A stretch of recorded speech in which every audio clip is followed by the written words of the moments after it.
I'm Heather, 30 years old.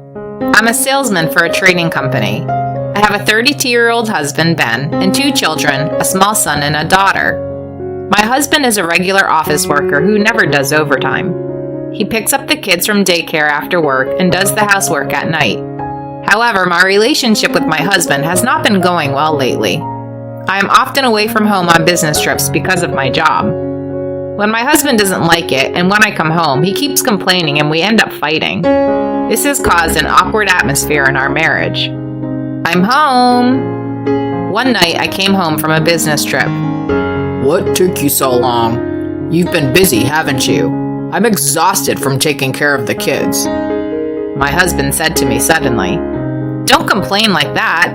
It's not like I'm going because I want to. Why don't you come home early sometime and play with the kids? They're always saying, "Mommy, Mommy," and looking for you. Even if you say that, I have to work. Before we got married, you told me you'd help me out with the kids while I'm at work. And for that, I give you weekends off and let you do your own thing. So don't make it sound like I'm neglecting our children. I'm not saying you're neglecting our kids. I'm just saying you need to focus a little more on your family. I know it's a lot of work, but you've taken on the responsibility of taking care of the kids, so do your best. Every time I came home late like this, there would be arguments over the kids. I found myself in a state where I could hardly find time where I could rest. I felt like the stress was building up because I was getting a lot of complaints at work, and my husband was giving me a lot of criticism at home, too. Then one day, I happened to be at home when I heard my husband's phone on the table beeping. I looked at it and saw a message that appeared to be from a woman. What is this? It wasn't a work call, was it? I just couldn't make out what it was. At the time, I didn't take it too seriously, thinking it was probably a call from a friend. Little did I know that this would later turn out to be a major incident, and I regret to this day that I should have questioned my husband at the time, so that my children would not have had to go through such a painful experience. In the midst of all this, I decided to go on a business trip away from home again. This time, it will be a long trip, 4 days and 3 nights. A meeting for a large project I was to take on was to be held at the headquarters of the client's company. It's a great opportunity for me to advance my career. Of course, I had told my husband in advance, but our relationship had cooled down and we were not talking much, so we had decided to ignore each other more often.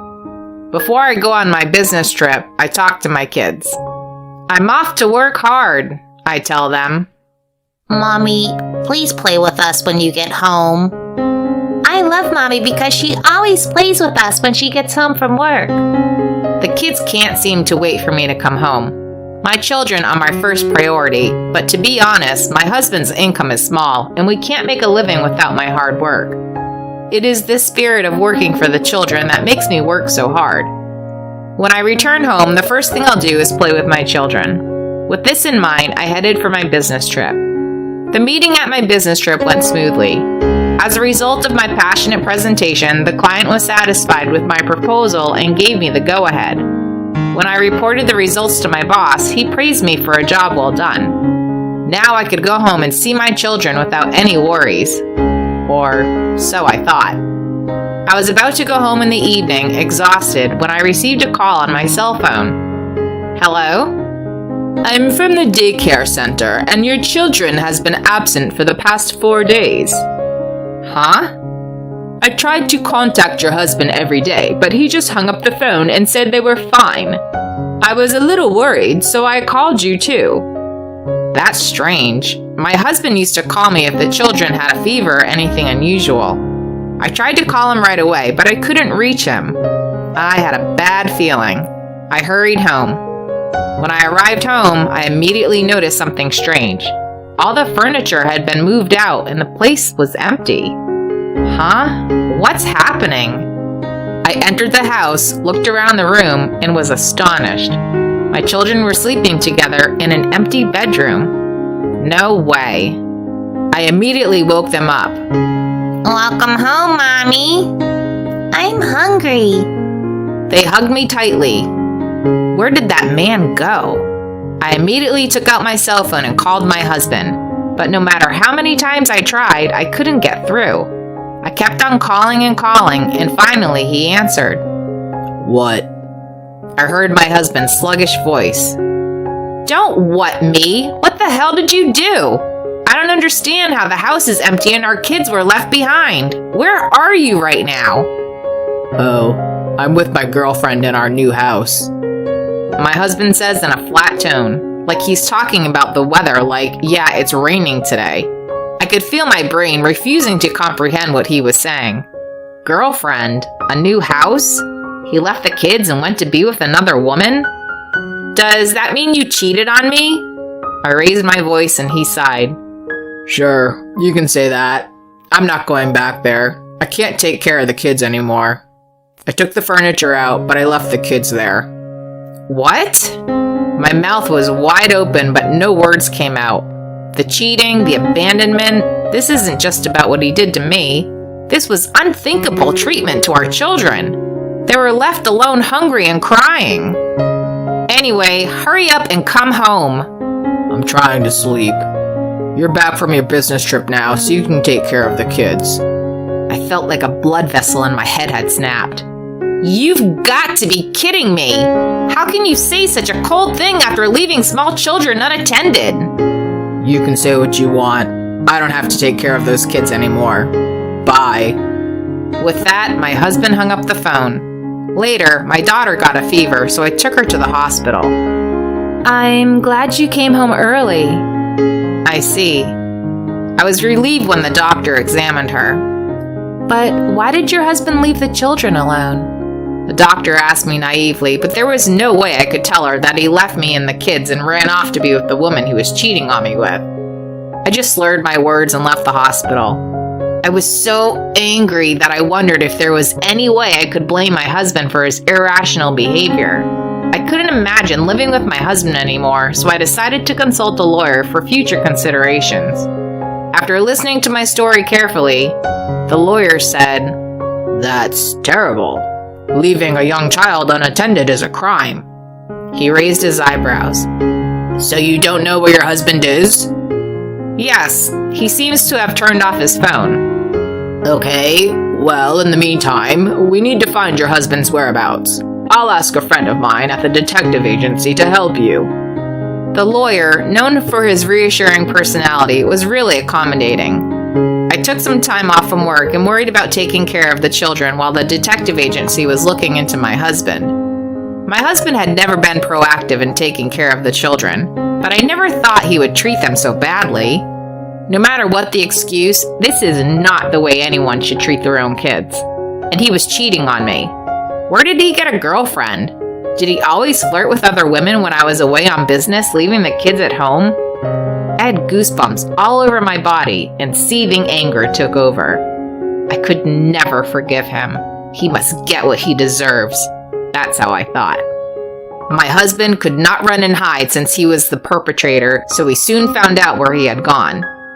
The husband lived in an apartment in the next town over with the woman he was having an affair with, and she commuted to work from there. The woman worked at a bar, has been remarried twice, and has no children. My husband, freed from the care of the children, went out to gamble on Saturdays and Sundays and started to frequent the bar. And as predicted, he left the children at home and cheated on me while I was on a business trip. It seems that the debt-ridden woman was feeding on my husband's salary, not only for drinking money, but also for living expenses. I knew my husband wasn't the brightest, but I didn't think he'd have gone that far. On the evening of the day I found out where he was living, I visited the apartment with my lawyer. We knocked on the door and my husband answered it. The woman was away, apparently on a night job. "Oh, it's you." My husband stared at me, looking bored. "What you did was a crime. Can you even understand that?" I immediately cut to the chase. My lawyer explained the importance of legal responsibility as a parent who should also protect the child.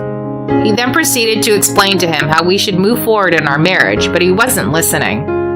I know, but I couldn't stand the thought of having 2 kids to take care of. I just wanted my freedom. My husband's words were truly pathetic and unacceptable. Besides, there are many men in this world who are raising several children on their own.